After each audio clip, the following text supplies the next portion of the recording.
Good evening, good evening. Hopefully everybody is doing well. Let's make sure I got sound cranking and everything else looks good. I just stepped into the office, so as always, I'm like running to the last second to get everything done. Hopefully everybody is doing well. We're going to actually stick to the topic in just a few minutes here on what's the best site to sell on, because I've been asked quite a bit on that, especially with Shopify taking number 2 spot in the country and as well as the globe, apparently, at this point. So again, we'll touch on that in just a few moments here. Let's see who's in house. Hey, Regina, how are you doing? Regina Hoffman, picking low-mo style. Hey, Aaron, how's Aaron this evening? Carolina Picks, hey, Daryl, how are you doing this evening? Hope you're doing well also. And we got Duncan in there from Australia. Antique Step still continues selling week in, week out. Yeah, I need to list some of mine. I literally haven't touched any of them. I've even got like 4 assortments that we've picked up of poster stamps. Probably like 8,000 maybe. It's a lot. It's a large sum. That may sound like a lot to somebody, but if you buy a book of stamps, there could be thousands in just one book. But these are all vintage early ones. I love advertising.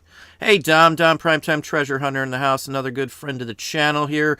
If you don't know who Dom is, you should check his channel out as well. Primetime Treasure Hunter puts out a lot of awesome content as well. Sunday Fun Day, Pamela Saban, how are you doing this evening as well? Bob, how is Robert? I shouldn't call you Robert because I guess Bob is probably your preferred name. Hopefully Bob is doing well also. MSG's Treasures, how are you doing? Brian, good evening back at ya. Let's see here. I'm sorry, my feed's just going a little faster than me, of course, as always. Bluegrass Picker, good evening. Welcome in the house as well. Adele Rodriguez, hello. Thank you as well for the support, Bluegrass Picker.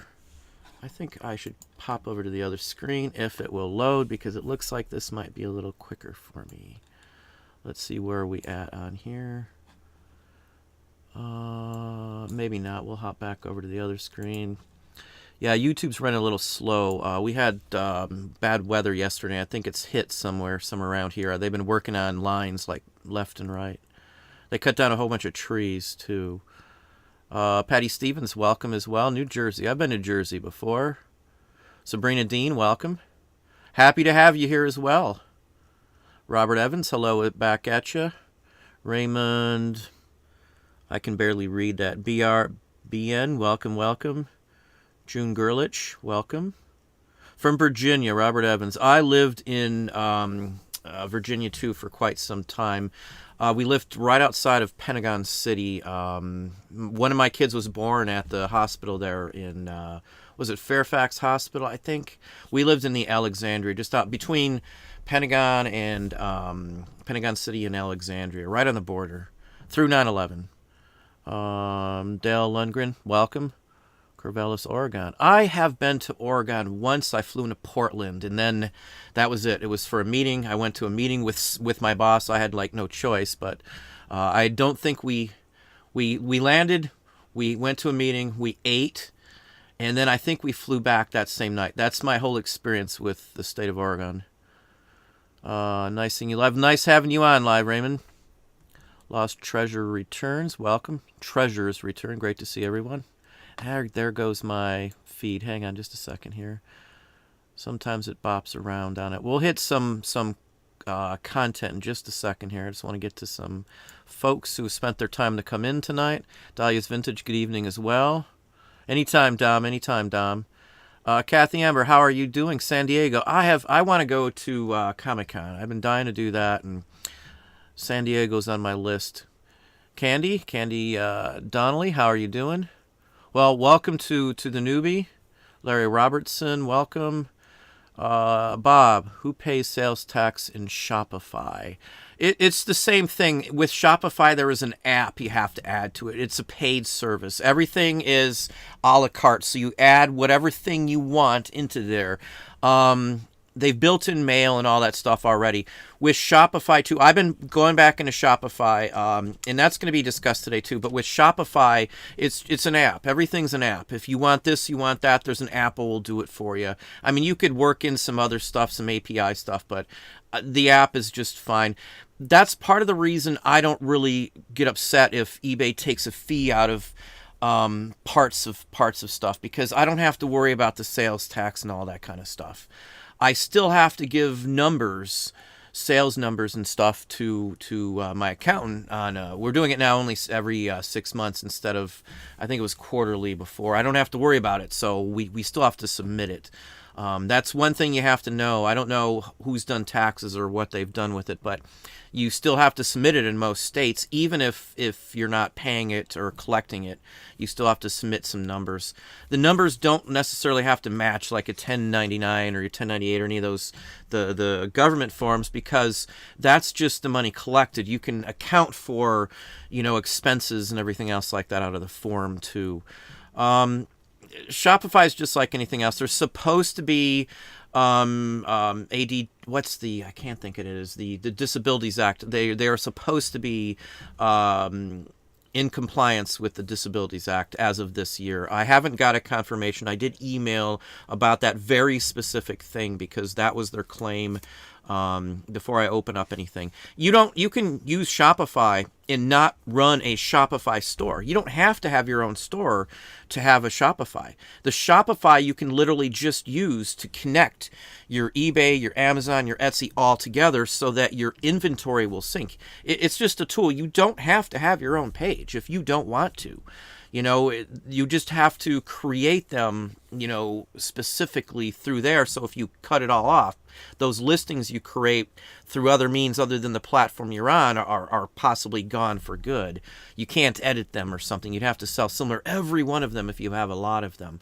That's part of the reason I, mess with InkFrog, for those who've heard me talk about that. InkFrog will be my bridge. So I'll go eBay, InkFrog to Shopify, and then Shopify to wherever else I want to go, with my own store as well as the other ones. With Shopify, everybody says, well, you got to have, you got to bring your own traffic, you got to do this, you got to do that. They've got apps for that. There's an app, shoot, I can't think of the name of it now. It's a really simple name, not Play.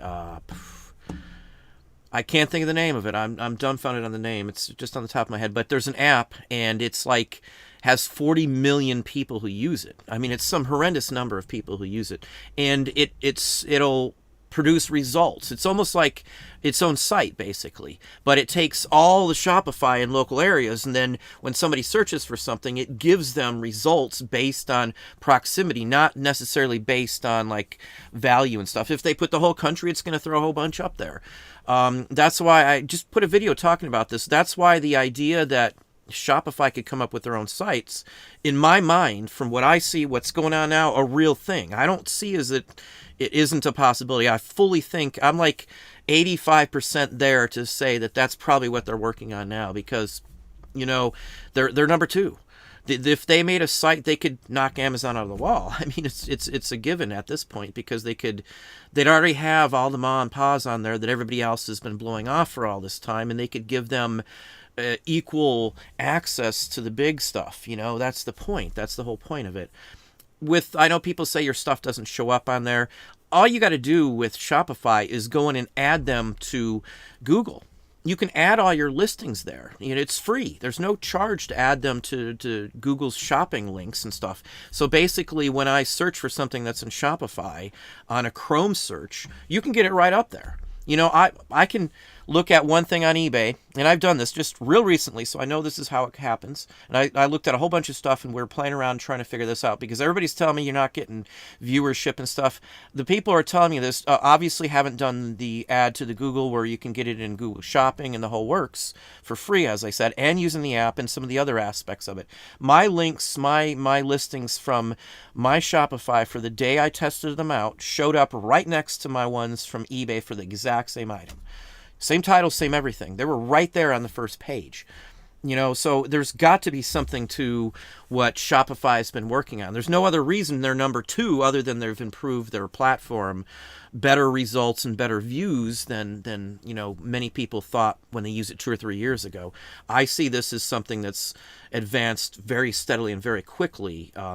They got all these people on the platform. They've got more data, almost to some extent more than Amazon, because certain things, they control category just like Amazon, I guess is the point. But they can control it across multiple platforms and get a picture of possibly where stuff's selling at. So that would be a head up than Amazon. Amazon can only tell data from their own site. It's not like the API is a dual directional API where they can see both ends of it. They can't. But with Shopify, they control your quantity. They know where it's been sold because it's linked through them. I would say if I wanted to be in a better spot, if I had to pick over Amazon or Shopify, I personally would probably invest my time and money into an Shopify than I would into an Amazon specific, because with Shopify, you have your own entity. On Amazon, you're just Amazon. On eBay, you're just eBay. I know you have a store, and I know they keep talking about this and that, they're going to promote it, but I don't see them with leverage. I know they've been pushing stores. Occasionally I'll look down at the bottom of the eBay main landing page, which I almost never do, which most people I know don't do. I just look at what's right at the top and I go for what I want. I think the structure of it's a little off, but anyway, let's hop back over here. Where are we at? Hopefully that helps a little bit there with you, Bob. My old screen name was Matt. Oh, okay, I'm sorry, Matt.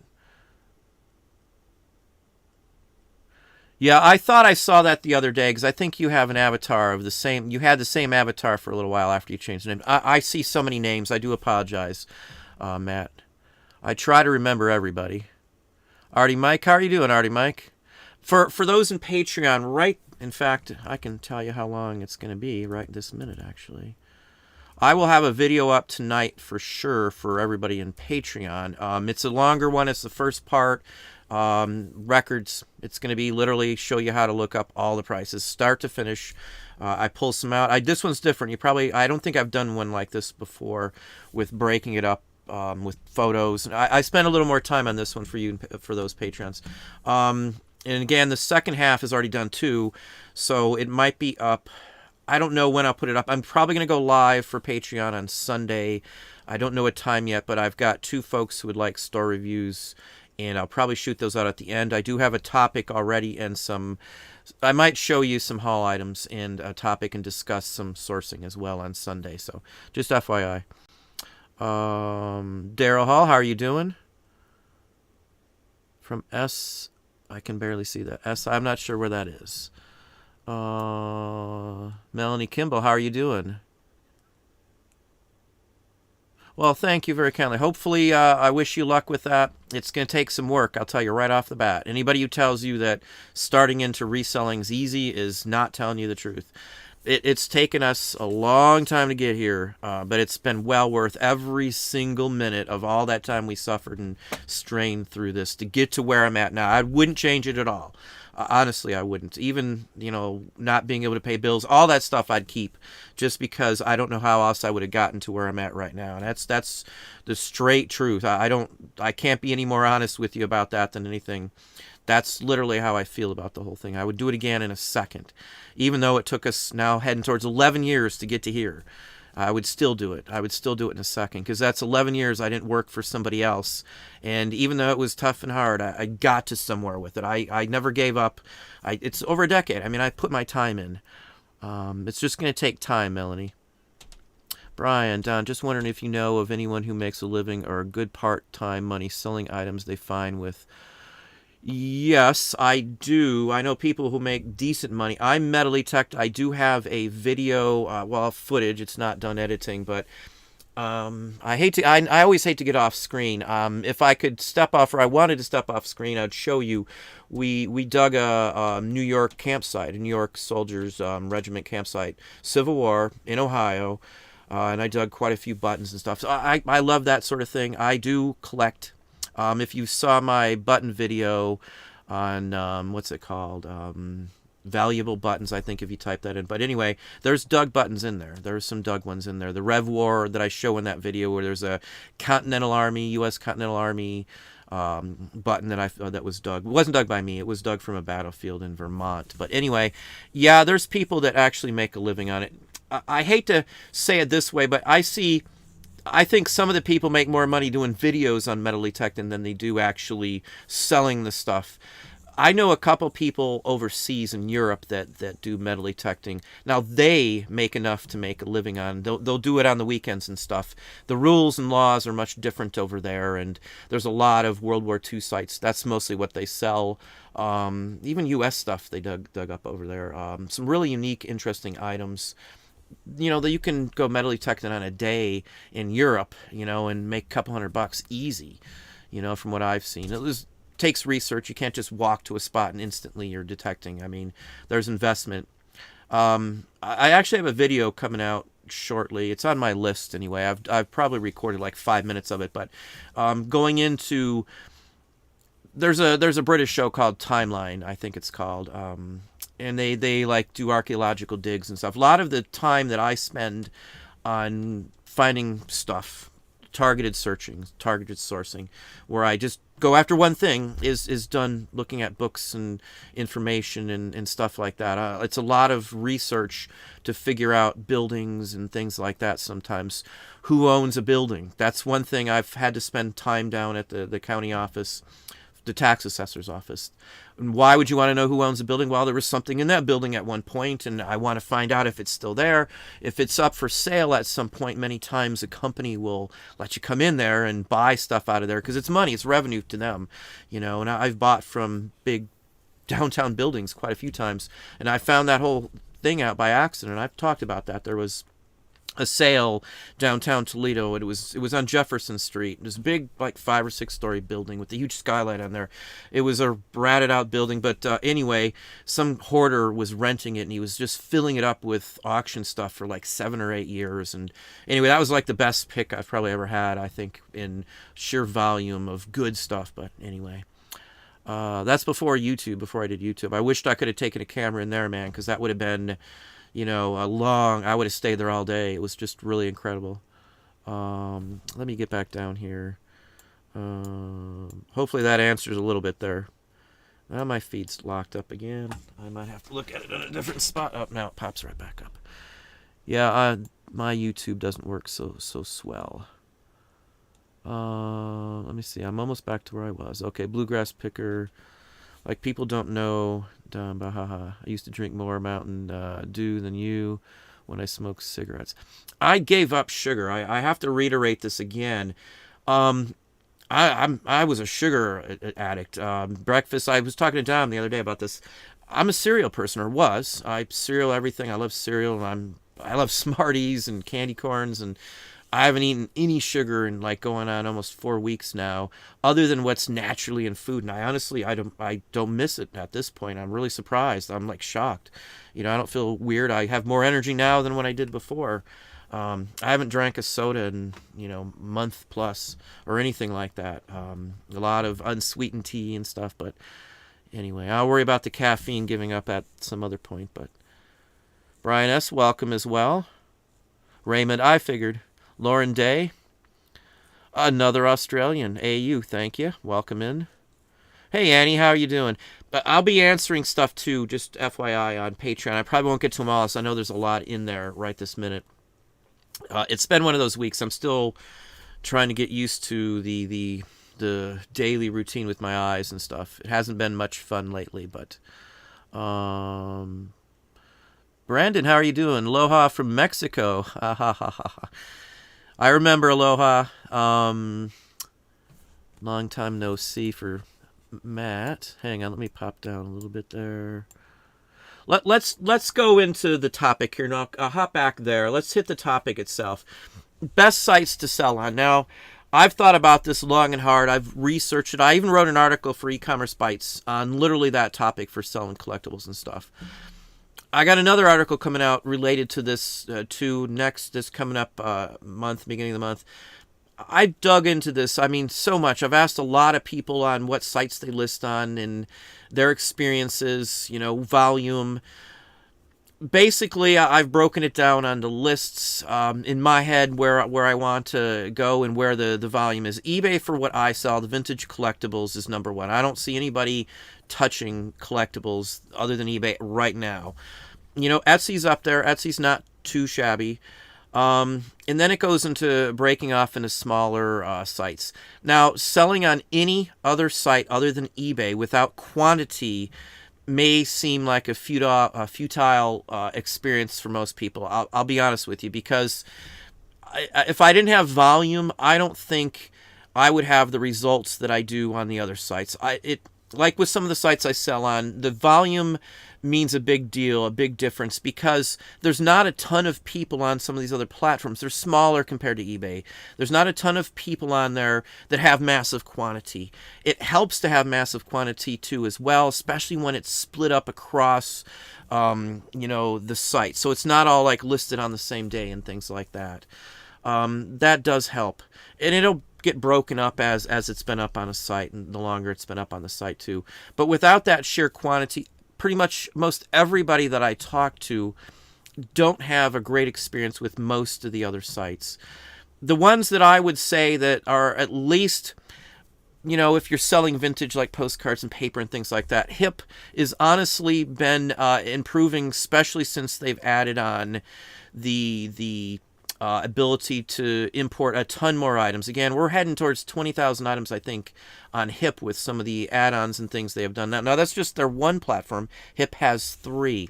With folks not spending the extra money on eBay fees. Now, I'm going to give you this is my opinion. I'm not telling everybody to go out and rush and do this or anything, but if you're now saving money on your store subscription on eBay, you don't have to go up a level, or you're able to drop down a level. My opinion, and again, this is what we do with everything, is to reinvest that, possibly invest in another site platform with the difference. So you're not paying anymore, but you're getting eBay and somebody else with that same exact money. Don't pocket the money. Don't reinvest it.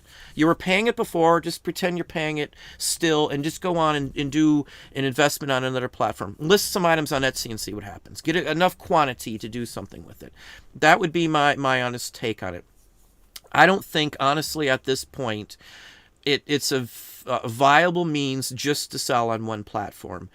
You can make a living on just one platform, don't get me wrong, but with the stability and how the market structure is splintered into not just one site like it used to be or two, but it's into 20 or 30 sites that have a viable amount of traffic to at least garner sales for people. And people say, well, you do this and you only get like $20 a day or whatever it is for there, or you only get $10 here. Well, if I do 10 extra things, 10 different sites or whatever the case may be, and I only get 10 a piece per day, that's $100 a day. You don't think about $10 as only $10. Every dime in a business like reselling counts. So don't just put all your eggs in that one basket. If you're saving that money, as I said, invest it back into it. And even if, let's say you're not, but you're doing very well now, invest that into broadening your reach. Because some people will only use, let's say, Poshmark. Some people only want to buy the clothes off Poshmark or only want to sell certain clothes. So what's happened on eBay, if you're a clothing seller, and I've talked to people quite extensively recently on it in the last 2 weeks, about what's selling where. They're not putting, a lot of people don't put certain types of clothing anymore on eBay because they get more money out of Poshmark. And that's the same basic principle with me with records or whatever it is these days. Poshmark has improved for a lot of people, and I know people personally that are making $5,000-$10,000. Well, not making, let's just say sale wise, $5,000 and $10,000 a month on Poshmark, which they were making that much on eBay. Now it's splintered. Part of it's on eBay, part of it's on Poshmark.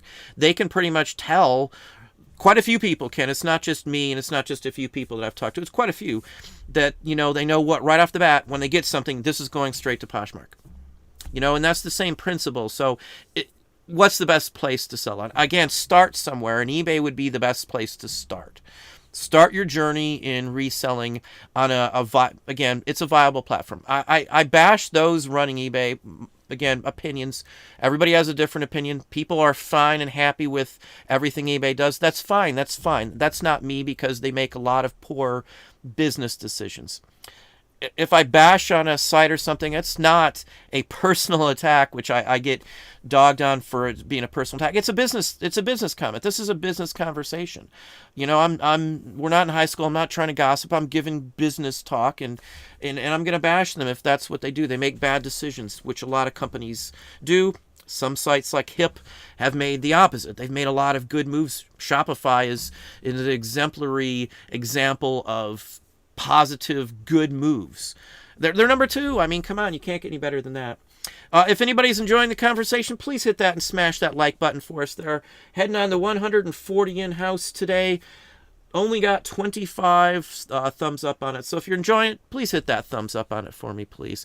But the platform specifics, you're going to have to learn this. That's why I say with trying eBay as your first site, you've got probably what's a little more simpler for a lot of people, at least with some aspects of it. Amazon, for a lot of people, is intimidating. I'll tell you straight out, I waited to get on Amazon years back when we first got it. I was nervous. I didn't want to mess up. I heard all these horror stories on how you'll get booted for this, booted for that. You get your listings shut down. People will do this to you, do that to you. I've been on for years, and I haven't had any of those terrible experiences. There's obviously bad experiences. I get, what was the other one? I just had another one. Oh, shoot. I had a Net Funicello record, and I think it said Walt Disney in the title or something, and it said, I got a notice saying I might be infringing on Disney's copyright and stuff. So I just usually just remove the word and keep the listing running. I've never had them ding me for doing otherwise, but that's an example of the kind of thing that happens out of there. If you don't check your I don't want to open it up now, but there's your health, your count health, and you can check everything. You can see all your feedbacks and everything. Amazon, once you've been into it, isn't that hard. Now, some sites I personally would not recommend. Personally, again, this is my experience with it. I wouldn't recommend Bonanza, truthfully. I think for just the experience of trying to figure it all out and stuff from folks who are just new to reselling in general, I don't think it was worth the hassle for the few sales we had over a very long length of time.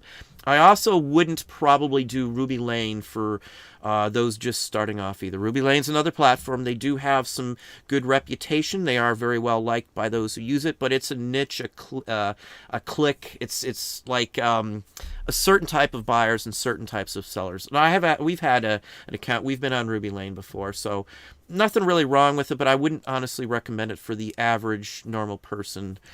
You got to be into weird stuff and be really into it like me, in my opinion, from what I have experienced and what the other folks who I know who do it still experience with it.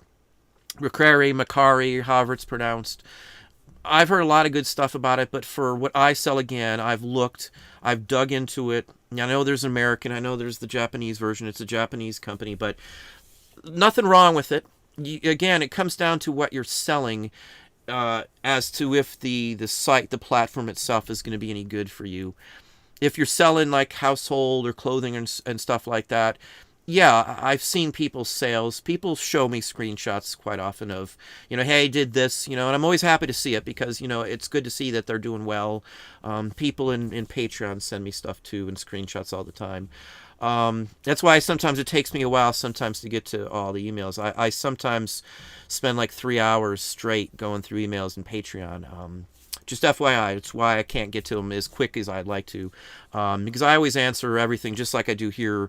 I try to give you a lengthy. Anybody in Patreon knows I don't just give you any one line, or it's usually paragraphs, even for something simple. But anyway, let's go back to some more folks in here, and then we're going to go back to the topic at hand. Shopify, we're gonna have to hammer on for a few minutes here too, because you're going to see some more Shopify videos coming out. But we're going to start off with Shopify only as a bridge. We're not going to open the store quite yet, but I'm still going to be using it to broadcast my merchandise to other platforms. Again, I know it works. I know the sync works. I know it does change your quantity. Again, I'll be using InkFrog unless eBay's API has changed. Haven't checked it out yet, but with Shopify and the eBay channel, The eBay channel is what the API is. It doesn't do or didn't do best offer, and I do everything best offer. So maybe they've added it in. Maybe someone at eBay finally got smart and said, "Hey," or whoever put the API together. But doubt it. But you never know. Let's see here. Sean's Goods from Las Vegas. Welcome, Brian S. Thank you, Larry Robertson. Yeah, Dom, I don't, unfortunately, with my eye issues, I don't sit in front of a screen very much unless I'm doing something like this, so I don't watch anything anymore. I hate to say that this way, but I very rarely do any extra views of anything. I don't watch movies, or I've already given up the TV thing, but my vision issues have been nonstop, and I only watch very specific ones. I have seen one or two of Dom's recently, but it's about the only thing I've even had the remote chance to watch. I got to make sure my time goes to business, unfortunately. Let's see here. I used to drink a 2-liter a day. Bluegrass Picker. Wow. Yeah, I have to give up the sugar. I'm so glad, though. I have to say it, too. I'm really surprised. Busy Girl, welcome. I has BB Drive. Get to the point.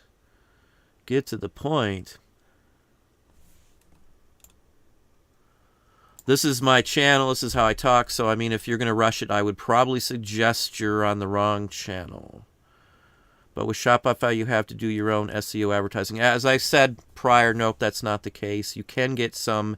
You have to hook your stuff up with Google Shopping, but I mean that was really nothing. I mean it shows up. I mean it's there. Matt, I want a system that will take all my eBay listings and automatically put them on a site I want by just clicking a box. Sitting here with listings perfectly is so time consuming. I don't list perfectly. I wouldn't even mess with that at all. Most of the people I see pushing it are getting commissioned by you signing up for it. I'm being honest with you. I've looked into it. I won't. It's no. I have better luck and better response by having 3 sites open up at the same time and just cut and paste right across the board, truthfully. Because I can do 3 sites at the same time in just a matter of moments. It only takes, if a listing takes me 2 minutes, I can probably do that same listing on 3 sites in just over 3 minutes. So I wouldn't mess with that. HIP, though, if you click on a box on HIP, all your stuff goes to HIP, just like you're talking about, Matt. HIP is simple. It does comics. Somebody else asked with HIP, you can do trade cards on the HIP comic site. It's on there. It's on the list even. I don't know if they import yet still. I haven't tried it yet, so I probably will just for the heck of it. And that's exactly what HIP does, Matt, too. HIP will what they'll do on HIP, it'll put the word sold at the front end of my item, and it will end it. So HIP ends your items in eBay automatically and then puts the word sold. So if by chance you miss them, it shows up in your, what does it say on eBay? Your unsold. Is it the top one? There's 2 spots on eBay, and you got to be careful on this. A lot of people tell me that their items were relisted by eBay or something like that. Now, I've seen this. I've seen somebody do this in front of me. I've asked somebody else, a couple of people who have relisted, or they didn't know they were relisting stuff, and they thought they were getting rid of stuff. If you go to the unsold tab in the listings section on eBay in your hub, there's an unsold and there's an ended listings. I have seen people go in and click on the ended listings to do sell similar. Didn't realize what they were doing. They ran it from the ended listing. So when they went back up, they noticed that there were still items listed in their unsold, and they relisted them from the unsold as well. And sometimes, too, I've seen people do the ended listings. Again, this tab is like 3 spots down below your unsold. And I think you can change the order of those maybe even. But the tab down there, the ended ones, I've seen people do the similar thing. They'll list something that was already sold because they went to an ended tab which shows items that may have actually sold, especially if you're doing a multi-quantity item, like you've got one listing with quantity of 10 or whatever the case may be. FYI, be careful on that. I've seen somebody do it. I've asked people, and I know people have done that. They've listed things accidentally, not knowing what they were doing, or listing them from 2 different spots without paying enough attention. Let me slide down just a hair. Yeah, Matt, check out Hip. I've got the videos up in Patreon too. Do you think sales in 2017, 2018, 2019, in just half a year before the election, do you think at that time sales were better than now? I don't compare them. Like, I'm not worrying about like years based on anything going on in politicals. That doesn't change anything that I do. There's no basis for elections or anything like that on sales. I don't see it changing anything based on what you sell. I sell a ton of vintage. Nobody who buys from me cares who's in office, in my opinion. I don't really pay much attention to any politics. I do my part. I vote, and that's about all. I don't talk about it with even family. So the point of sales, watching them go and grow, is it has grown for us. Every year I have done quite a bit more than the year before. Every year. In every spot of my business, it's been that way. I think I've even shown Dom some of my graphs before, with projections and sales and stuff. But the point of it is, it has grown. So Raymond, with sales in general, if you keep at it, you're listing, you're doing this, you're hammering that, you're putting new stuff up, you're branching out, you're doing all the other aspects of stuff that you should be doing. You're not just listing some stuff once in a while. You're not just relying on what you already have up.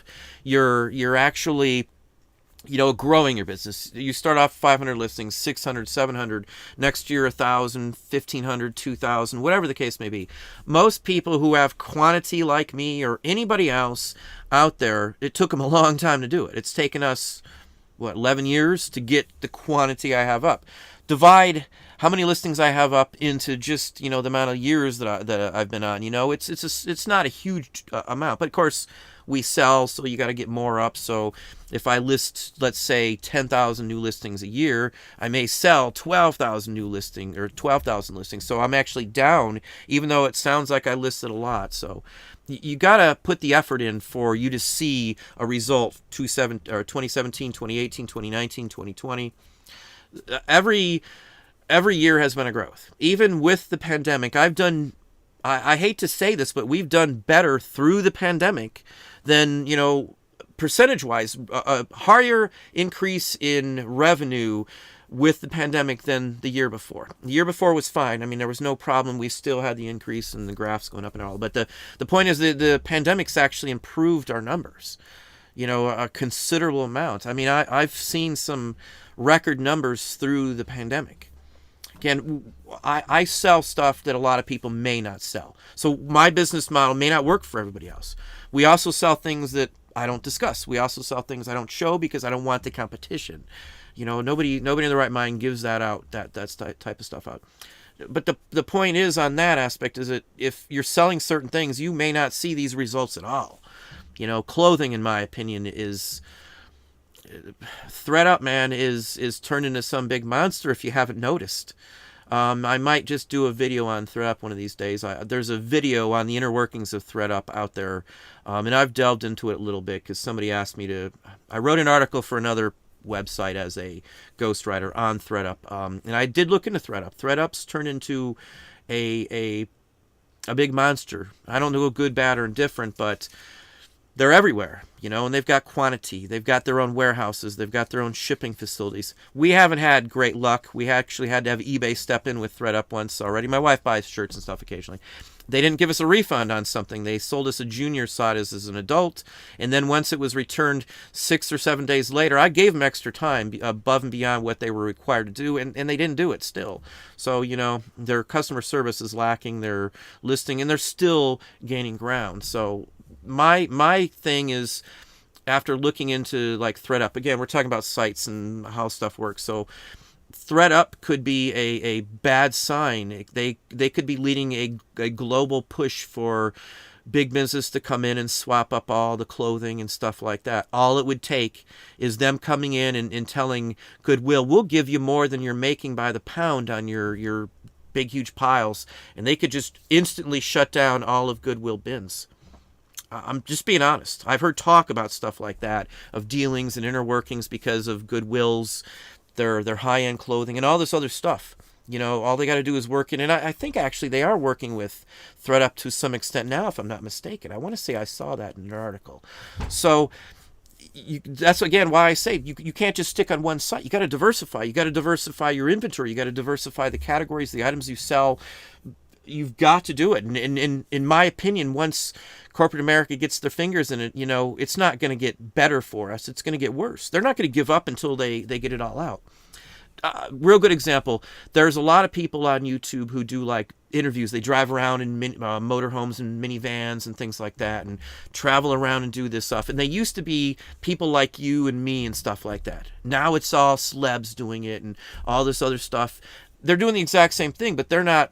It's more of an act, or it's not authentic to the people that were just driving around and doing it. It's not.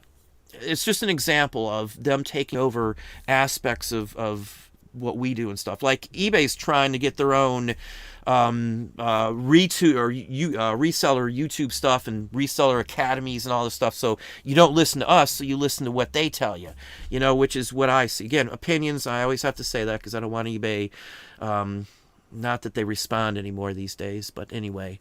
Let's pop back to some more questions. Jeffrey D, how you doing there, Jeffrey? USPS claims they will be raising prices over the next 10 years and offering slower services. I think they'll can the idiot running the post office. It was a conflict of interest. He never should have been running the post office. Poor management skills all the way around. Just terrible decisions all the way around. That's all I can say about that. Amazon Seller 99. Hey, how you doing?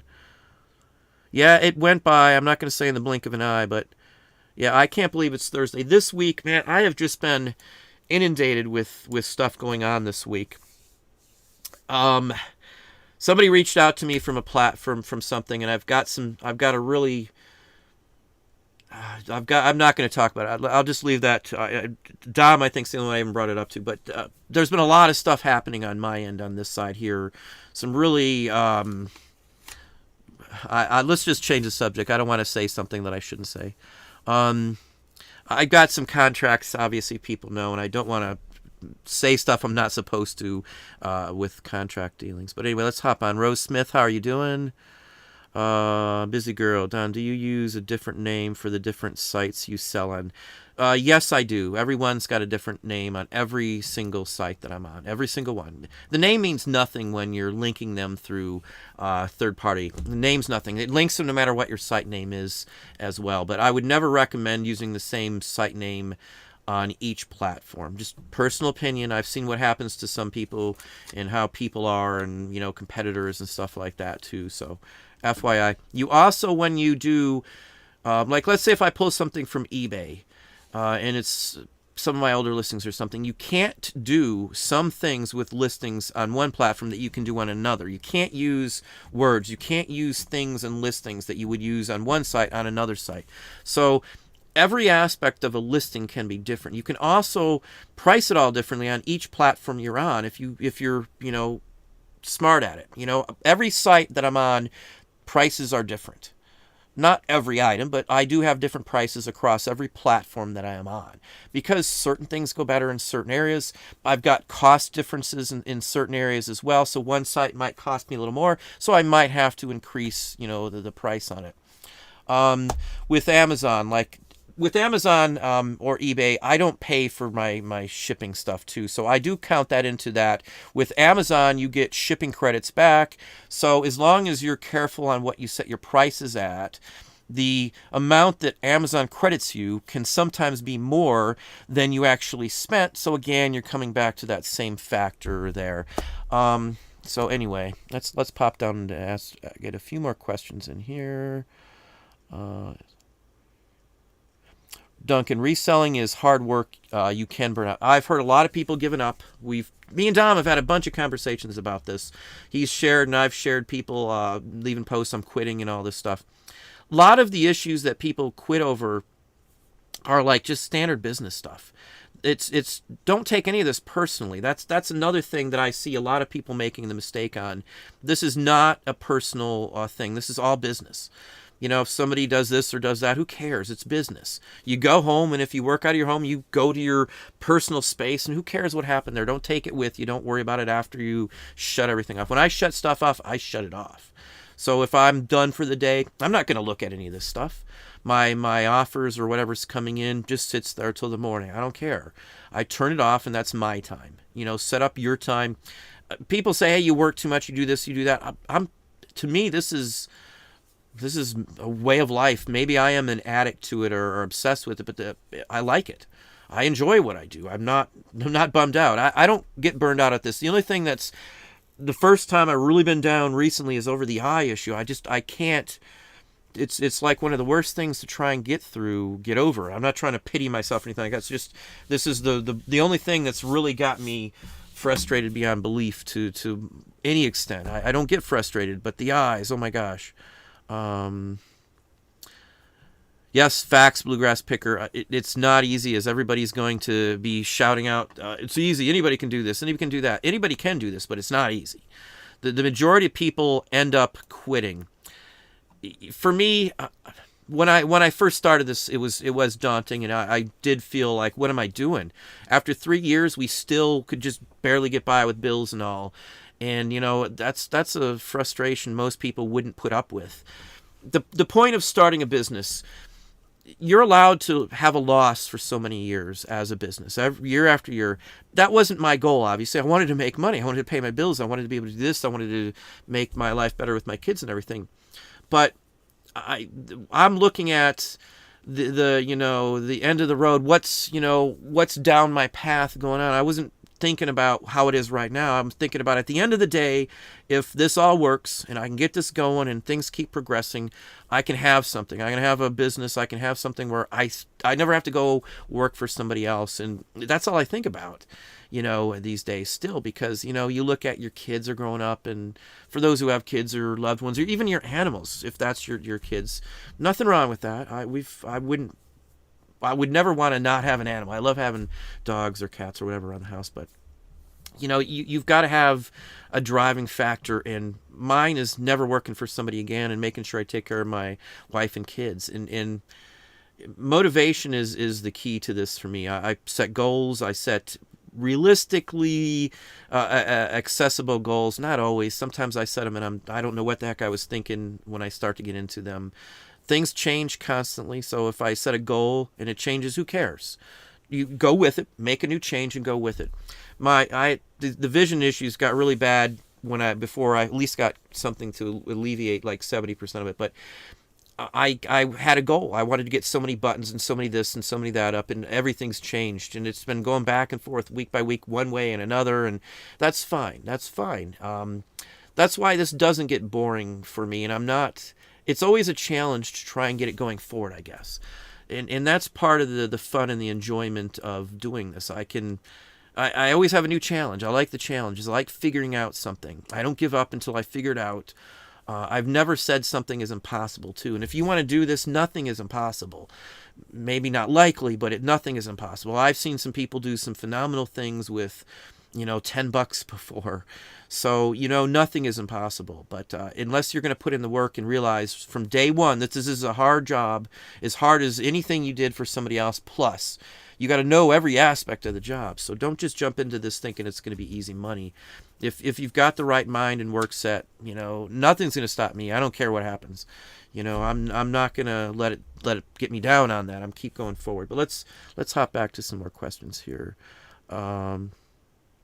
Larry, I love to medley tuck, but don't know where to go, and when I ask, most people say no. With medley tucking, I usually stick to country areas. You have a better chance on farmland and stuff like that. That's always been my experience across the board. I'm usually much easier to get permission out in the country than anywhere else. So that means you're going to have to go and research maps. You're going to have to go check out a whole bunch of books. What we did is we used to go and get plot maps from either from the historical societies or from the college universities. Most of them have them.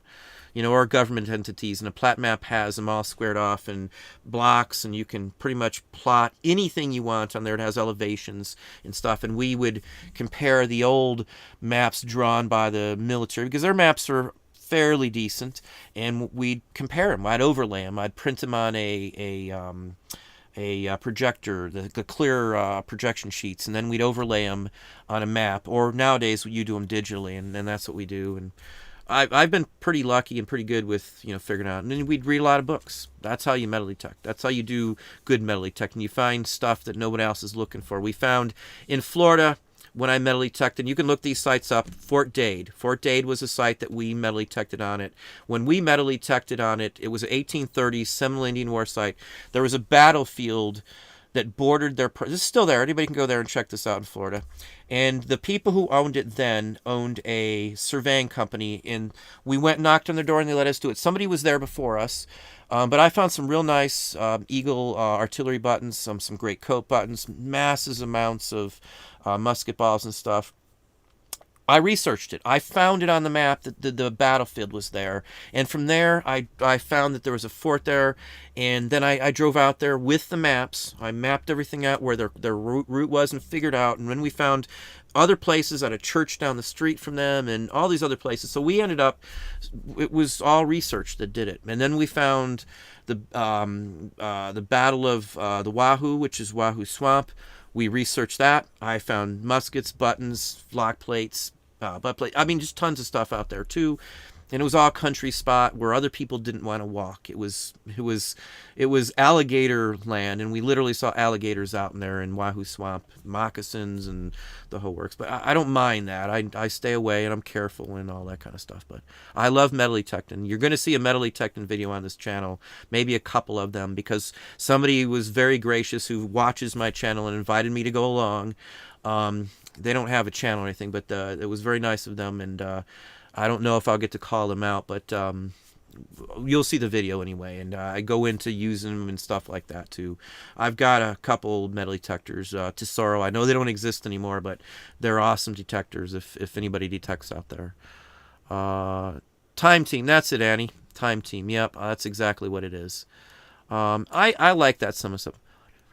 All 20 years worth, kind of. So I probably watched most of them in my day. They've been on for years and years.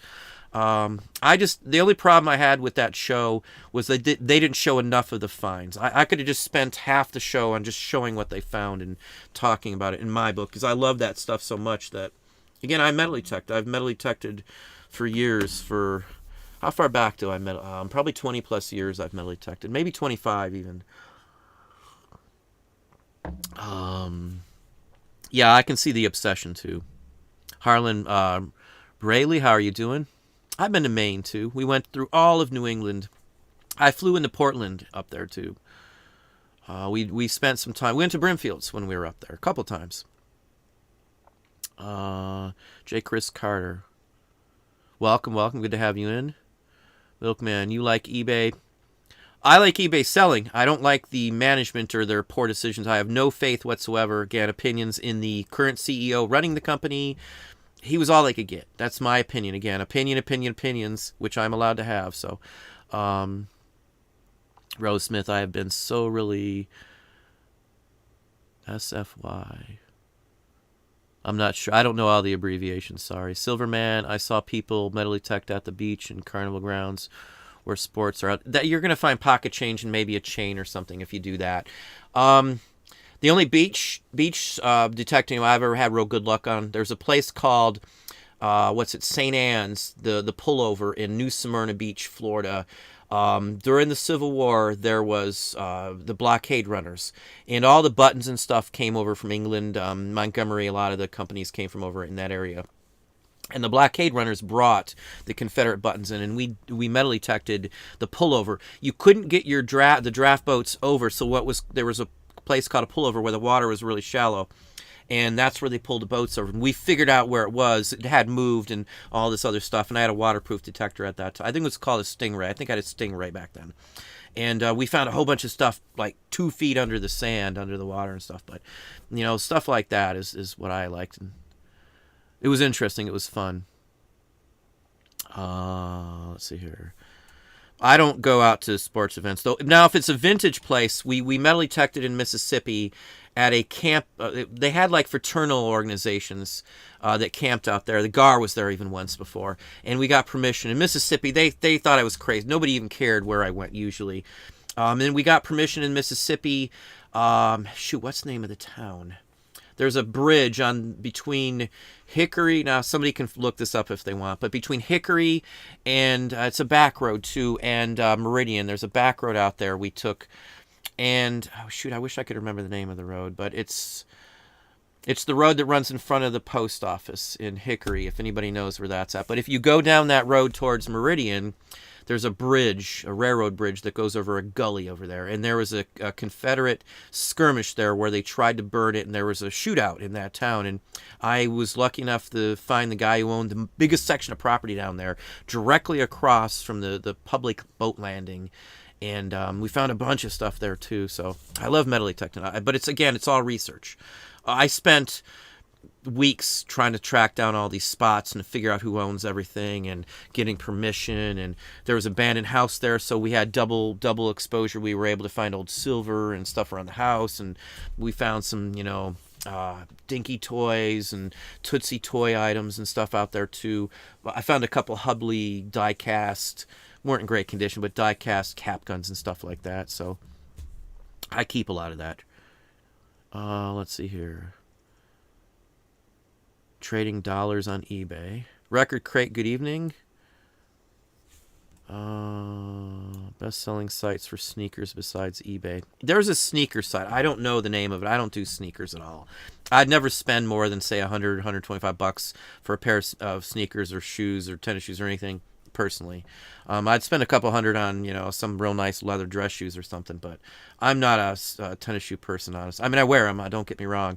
I can't wear them. I've got an issue. I've ripped a ligament in my left foot. So anybody who sees me, usually I limp a little bit, but I can only wear certain types of shoes. And, I hate to say it, but the only ones I can wear now that are comfortable, that don't wear out, are Rockports. I've, never owned a pair of Rockports until I bought one at, I don't even remember where I got it at this point. And I've always just bought Rockports ever since, because I've never had a shoe as comfortable as these Rockports. I wear them everywhere. You can see them in my videos if I look down. I love these shoes. I bought a couple pairs identical to them just in case these wear out. That's how gung-ho I am on the shoes. I don't care what anybody else thinks about them. I could care less. They're comfortable and they don't hurt my feet. Anyway. eBay with the free fees on listing shoes over $100 would be my personal opinion, but again, there is a shoe site out there, I do believe. Hey, Rob, how you doing, Rob? Brazil, well, welcome from Brazil. Our Hoffman, Stephen Holton, Stephen from Wapakoneta. Wapakoneta is where, Wright Patterson, isn't that what's out there with the museum? I've got a couple soda bottles we picked up the other day that are from Wapakoneta. It's I can't Big Chief soda maybe or something. It's from Wapakoneta. I know that area fairly well. There's a Jeffrey's out there on 75 heading your way.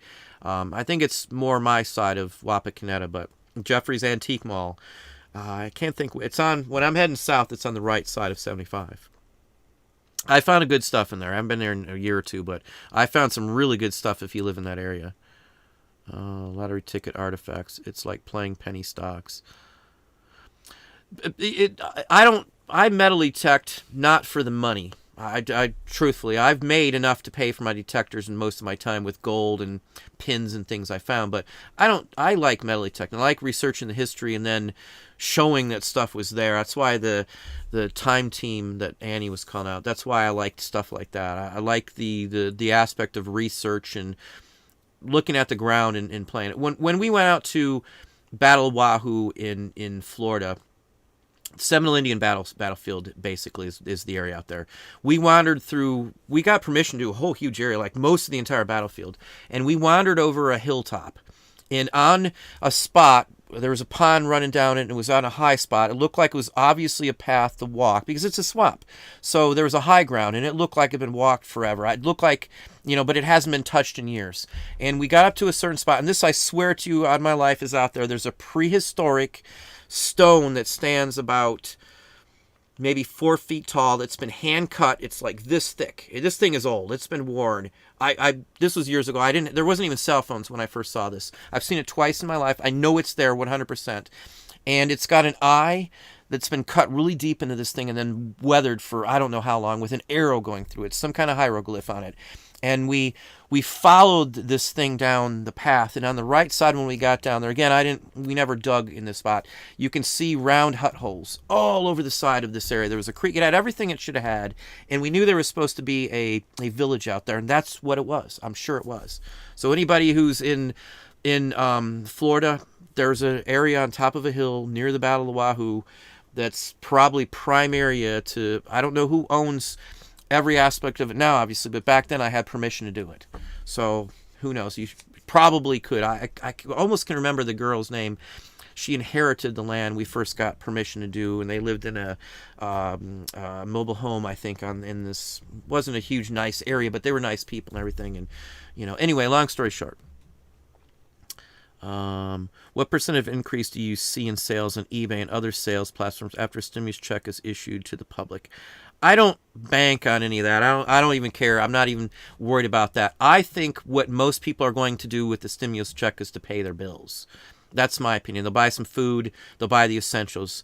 Anybody who needs the money, that's what they're going to do with it. It's going to go right back into the economy for things that people need.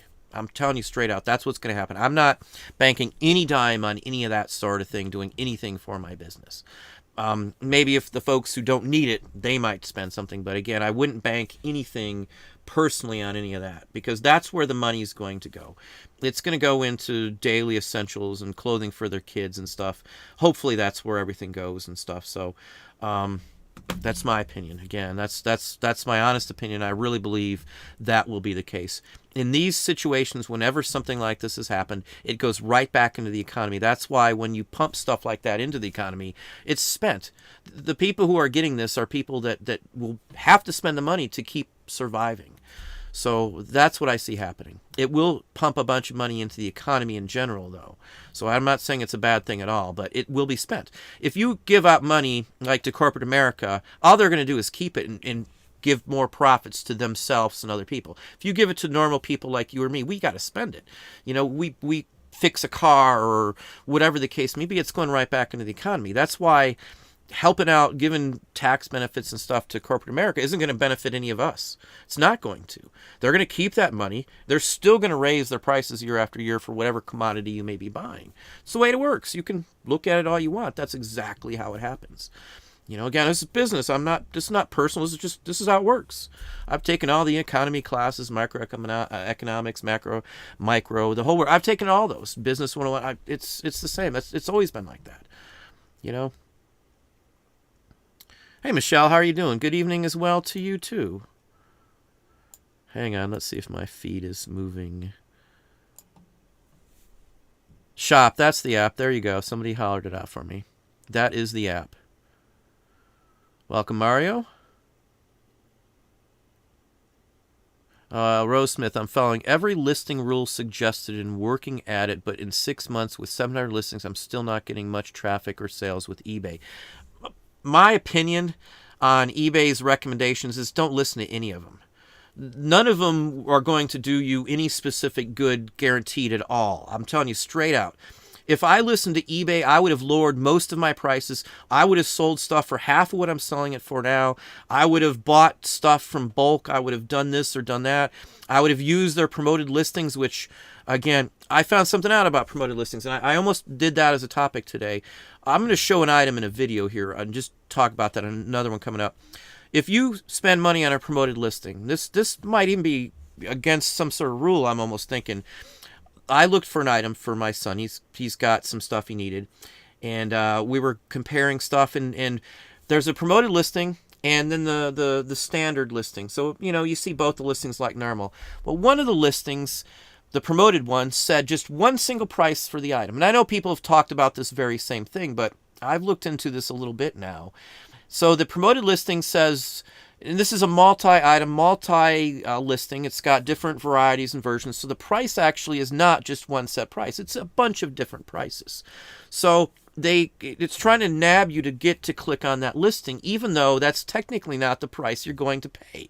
That, in my opinion, should be false advertising. I know there's all these rules and BS stipulations, but the standard listing, the one that doesn't say sponsored, has the way it should be. You are forced to list it from $15.99 to, say, I think the top end was $21.99 in an item. But in their promoted listings, it's only saying $15.99 for that item, which you would have to pay for one of the versions almost $22. So again, I don't use promoted listings, and they recommend that to everybody. They've even added it into your listing feed, your listing templates now. It's at the bottom there to add it in. And in some people, they're just automatically, at one point, I've been told by many people that they were automatically putting it in there. You had to click it off not to use it. And once it's already been on even for a minute, from 30 days from that minute, if it sells, even if it's not being promoted anymore, you got to pay eBay that fee. I know people say, well, you don't pay the fee unless it sells. Well, it may have sold whether you had it promoted or not. There's no way on earth eBay can claim anything is going to sell over what it would have normally sold even without the promoted listing. So I don't listen to eBay's recommendations. I don't, if they send me some emails and stuff, unless it's something going on like an update or something I need to address or change, I don't pay any attention to what they say. Honestly, I don't.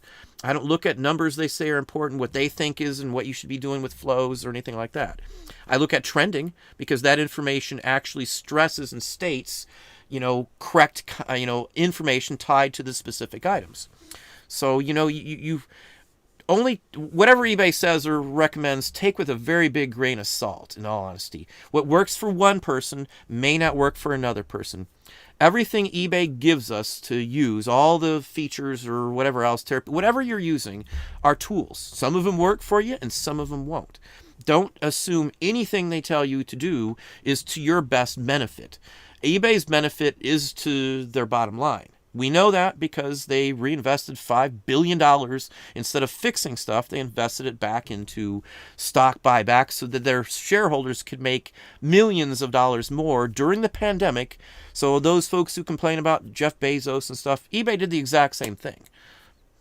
So anyway, but try stuff out.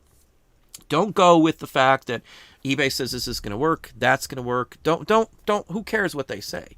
You've got to try it out yourself, everything. I've tried out everything on there. There isn't a thing that I don't do that I hadn't at least tried. I've tried it all. No one can ever say that I didn't try everything before to see where I stood with it, where it worked or where it didn't work. And that's just like me selling on different platforms. I sell on different platforms, certain things here, certain things there, because I know I get more money out of them. I only know that because I tried it. If this site works better for this, that's where it's going. Like hip platforms.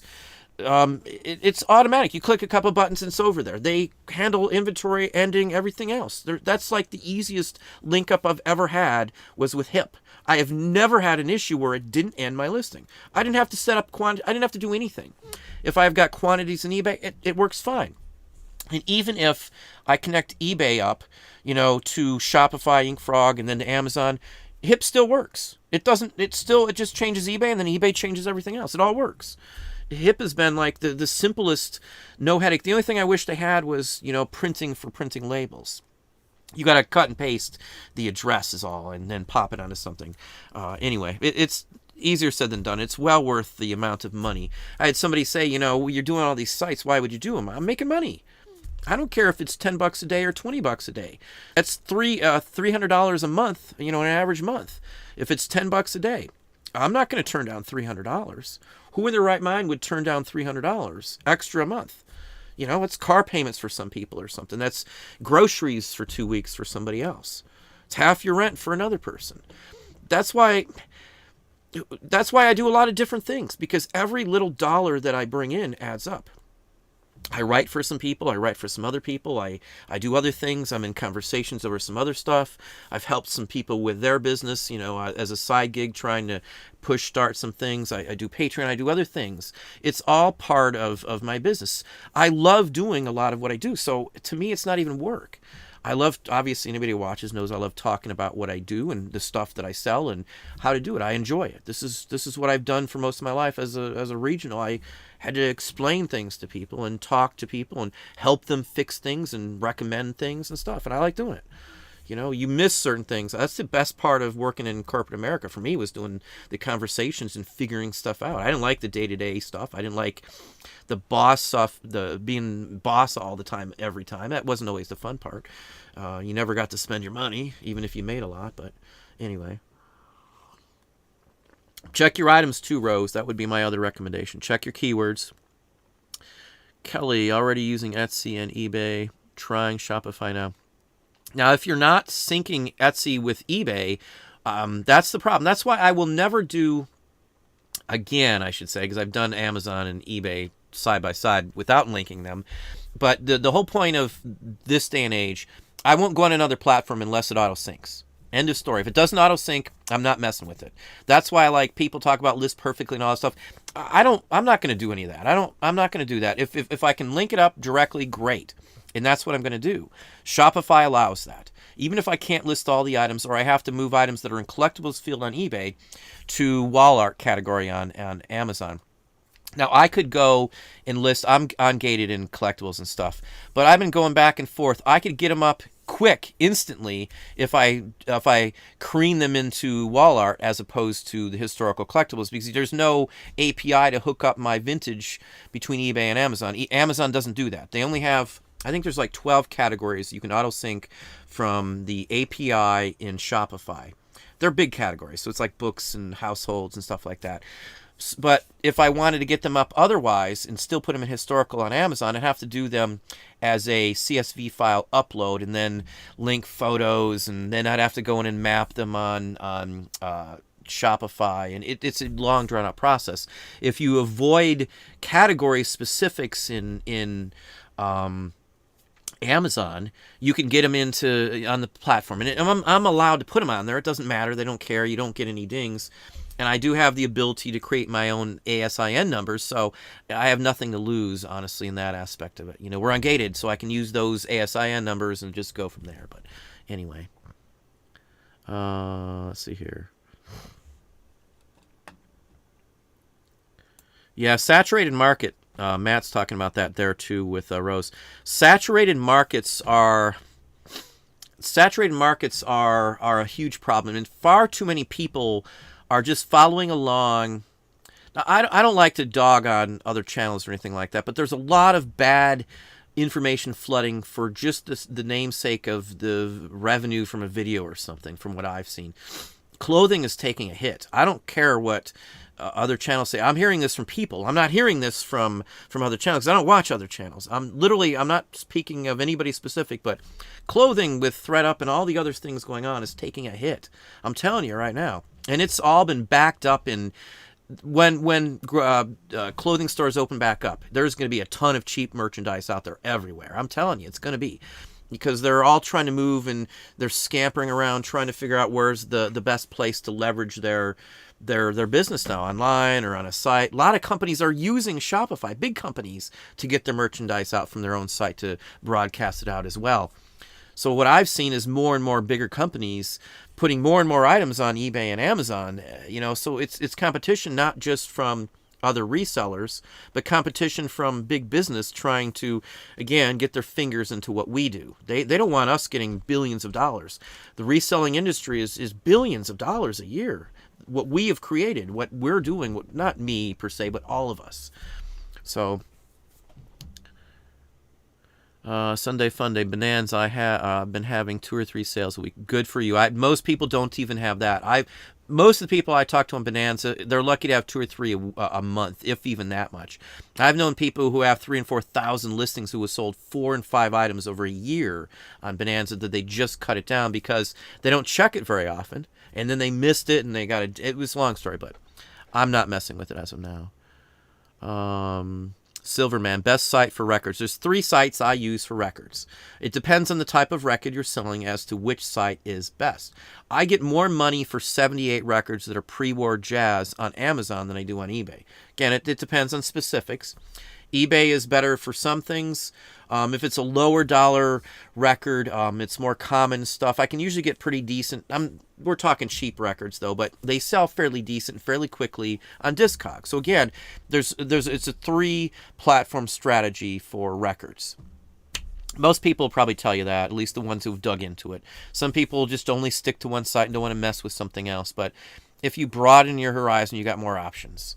I just wish Discogs was hooked up with Shopify. I know there was somebody creating something for it at one point, and I heard issues and stuff, but that would be the one that I would like to see, honestly. Um, We're going to have to end it here in just a few minutes here. We're right at my mark. If you haven't hit the thumbs up, please hit that thumbs up. I've got 237 people in house right now, and we're hit 99 thumbs up on the video here. So,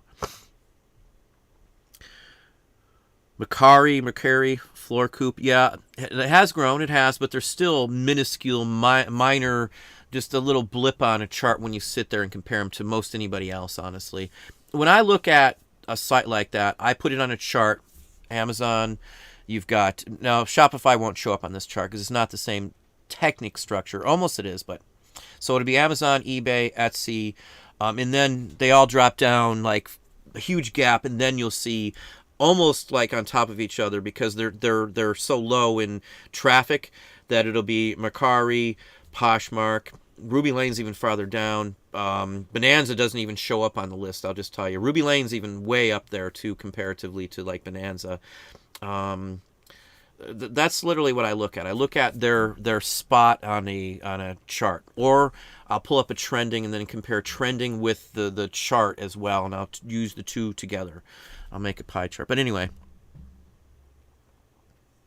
let's see here. Yes, I found an orange Wah phone today. As soon as I went in my cart, everyone thought it was cool. I like the phones. As you know, orange phones are probably 1970s or so, I would gather. Not knowing what it looks like, obviously, it's a little hard to, but we'll probably end it at here. I actually went a little longer than I said. I'm trying to watch my screen time here. Again, one last thought on this. If you want to succeed on here, you want to know what's the best site, there's no right or wrong answer for that. There's only what works for you specifically. I can tell you all day long that I make more money selling one item on Amazon than anywhere else, but you might not have those same results. I may have got lucky. I may have better keywords. I may have, a higher ranking. I may have better feedback.